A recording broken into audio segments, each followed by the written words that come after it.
Yo, so when I tell you that I hate being on camera, I legitimately do believe I mean that.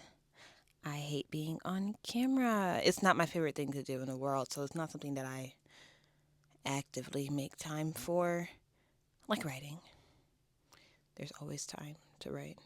Writing is my oxygen, my air, it's the thing that I need to survive. But this, talking to you, this I could live without. Only thing is, in order for me to help support my writing, I need to do this. So, here I am. And here I am doing hard things because although I may not love making these videos, one thing that I do love is my sister. And my sister is doing 75 hard. And I told her that I would join her on her endeavors of accomplishing hard things. If you don't know, 75 hard is a challenge in which you do things that you typically don't do for 75 days.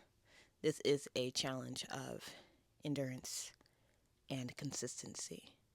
And for anyone who is on this channel, you know I have not been here lately. Granted, bear with me. I am a full-time teacher and a part-time coach. And like I said, all my spare time goes into my writing, and I am like 103,000 words into my latest novel since March. Thank you very much. Um, so I've been busy, but the challenge is about doing things despite you being busy and to not make excuses for the things that matter, and this matters. So I'm going to be showing up more. I'm going to be speaking more. I am trying to get better at talking here unscripted because I'm not really liking the way that I keep on looking down at paper and then up at the camera, and how scripted my scripted videos sound because they're scripted. And I write so much different than how I talk. It just it is what it is. Talking RV and writing RV, they don't speak the same language. So, for the next 75 days, wait, back it up. Some of the things that we are doing for 75 hard involve one, movement. You have to do two 45-minute workouts a day, one of which has to be outside, one of which has to be inside. And today is day one. Already been making some better choices when walking around the building during my lunch break. Got some steps in. Speaking of steps, have to get 10,000 steps in a day. Manageable if you try. Keeping to a diet, which for me is just going to be actually tracking what I eat. And it's usually reading 10 pages a day of a self-help book or a nonfiction book. Though for me, reading every day is not something that I struggle with, so it's not something that I feel I need to challenge myself to do. Instead of reading 10 pages, I am going to try to spend 5 to 10 minutes here with you and let that be my focus. So, what I have done is I have come up with a couple of questions. A couple being, 75 questions. And each day I will present myself in front of this here camera in this here handy dandy thinking chair, and I will answer a question. Today's question that all authors, writers, and poets have an answer to, I believe. Why do you write?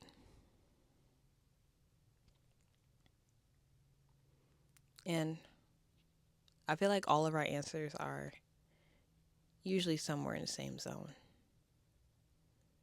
At least the, sad and pathetic ones. There are some people who just write because they like have some really cool stories to tell, or because they live lives that are so interesting and they just feel like they have to get this out.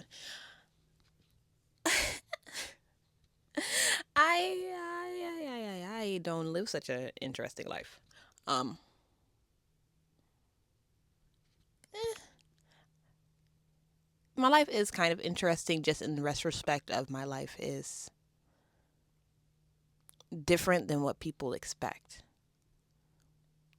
But it's not something that I'm writing about on a daily. I don't write about me.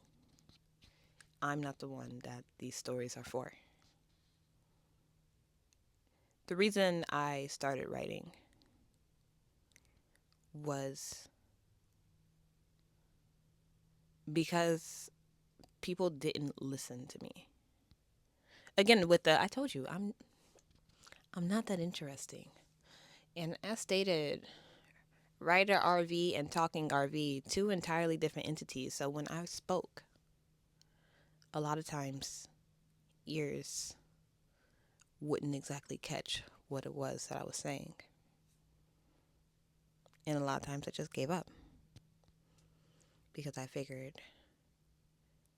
that if people didn't take the time to listen to what I had to say, then maybe it wasn't worth saying.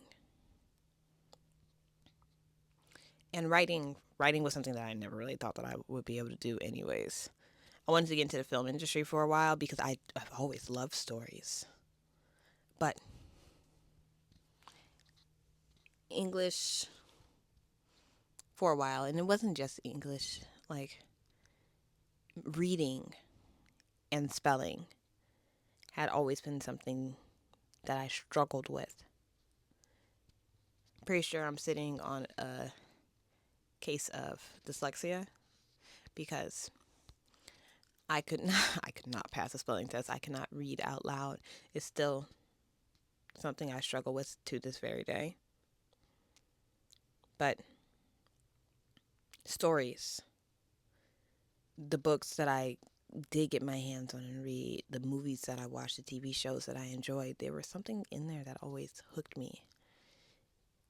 And I didn't think of the characters or the show or the plot. I thought about the people who were making this and thought, how do you craft something that draws so much attention? And then I got to middle school. And whew, the year was, 2008? 2009? I think 2009. And everyone was talking about this one book series. And if you were there, you know exactly what it was. And I for the life of me did not get it. But everyone, all of my friends were talking about these books. We're talking about these words that this woman wrote down into these pages, and she, without saying a single word, managed to get all these people to listen to her. So I had to check the book out for myself, right? So I started reading Twilight, out of order, of course. My sister had the second book from the library, and I just picked it up one day and started reading it. And then I went back and read the first book, then read the third book, then read the final book. Then read Midnight Sun later on in life when that came out, and boy, was that still upsetting. You see, after I read Twilight, I wasn't thinking like, oh my god, this is a this is a masterpiece. I ended up closing the last book and was like, this is what everyone is talking about. And then I went and said something stupid. I stood at the lunch table. I slammed the last book down, aka handed it back to the friend that I borrowed it from. And I said I could do better. At this time, I did have like a little bit of confidence in my writing. Teachers would pull me aside and talk to me about the way that I wrote, the details that I included, the spelling, terrible. Spelling, always bad, but the quality of the writing. Since I was in the second grade, I've always been a standout to teachers when it came to my quality of writing. So I had a little bit of confidence in me. But I said I could do better. And obviously, my friends did not believe me, and it became a challenge. A challenge that I accepted. Thus, starting the Twilight fan fiction that I wrote in an attempt to fix all that I saw wrong with Twilight. Because I had to have scientific explanations as to why the vampires sparkled. There had to be a reason. You're not just going to tell me that vampires glitter and then expect me not to ask why. So, I wrote a fan fiction. It was fun. Made characters of my own. Included all my friends. And like for 7th grade fan fiction, it wasn't bad. People actually read it. Spelling, terrible. Handwriting, tragically bad. But for those who could get past that, they actually read it. Like passing my notebook around in groups of people, asking me when I was going to write the next chapter. It became a whole thing. And it made me realize that I I did have words worth listening to. It's just the medium in which I expressed those words was best placed in writing instead of me doing what I'm doing now. See, gotta make those connections, long term trauma. Don't like talking. But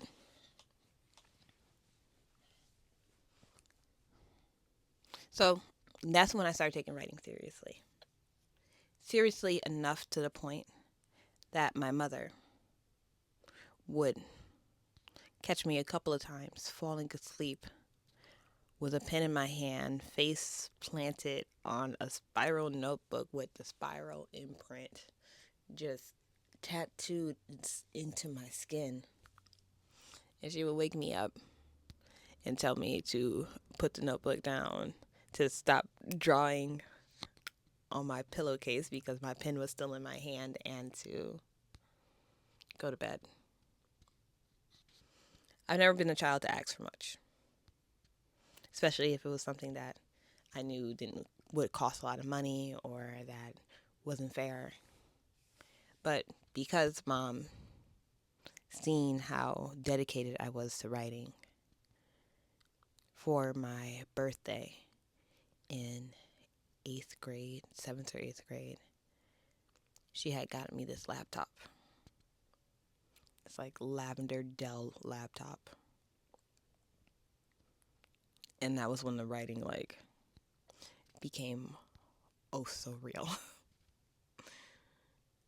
That was when I started, still in the realm of fan fiction, writing an Oron High School Host Club fan fiction. If you know, you know.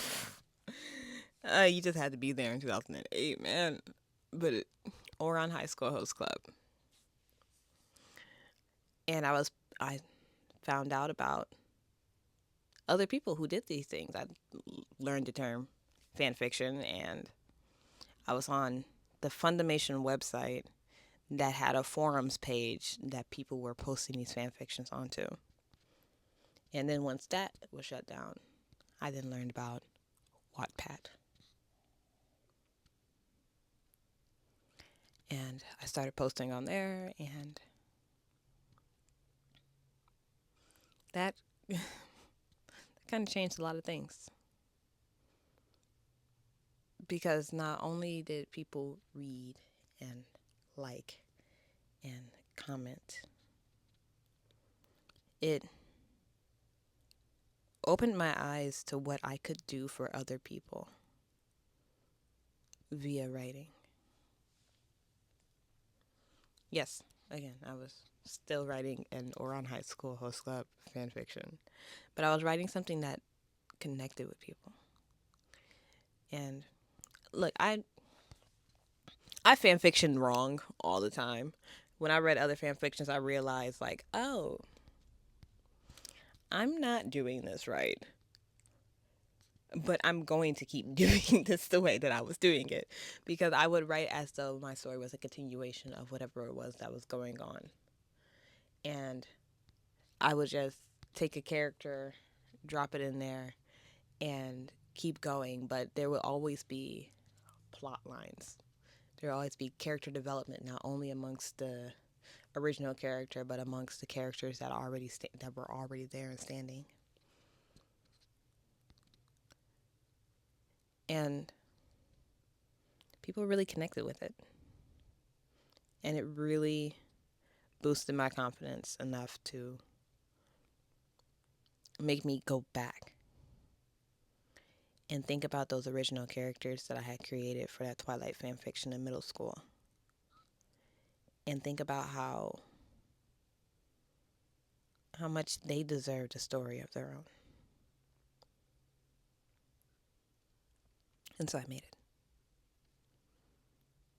I made a trilogy just for some characters that I made up in middle school to fit into the fictional world of Twilight, and now they have a world of their own. This book is not released yet. This book will be released one day, but this book needs serious editing because it was the first full-length novel that I had written, even though, full-length, single, plot-focused novel I have written, because my fan fictions went over 100 chapters in that one, and a haiku fan fiction that we are so not going to talk about, that we are so going to talk about one day. I already know it. It was fun times. But yeah. So I write because for a long time I felt like I wasn't heard. And then through books and through writing, I learned that without saying a single word, people are willing to listen. And the right people will hear me loud and clear. So, first video of 75 Hard. Hopefully I don't quit. This is kind of embarrassing if I quit at this point. This is why people record themselves doing challenges, because I'll be back tomorrow and we'll talk some more. I wish I would have remembered what tomorrow's question is, because then I can just segue into oh yeah, tomorrow we're going to talk about blah, blah, blah. But this is what this is for. This is for learning. This is for improving. Because I definitely need to do that, like how I keep on looking everywhere but at this camera. I'm going to get better at that. Maybe I'll put a picture of a bird behind the camera or something. So I don't know. Actually, I could do that. I could put one of my stuffed animals back there and then just talk to one of my stuffed animals. I have a lot of stuffed animals. One day I'll take you on an office tour and introduce you to all my little buddies. Like Raven here, who is a crow. But Raven. Or gray. Not gray, blue. Blue the elephant. I know colors. But wrapping it up here, I am RV Allister, author of Blue Lights, and a little broken, and black lights, which is equal to blue lights, which is like kind of far away right now, so I can't really reach that. But feel free to check out my writing or not. It's okay. It's okay. But like, subscribe, and I'll see you tomorrow.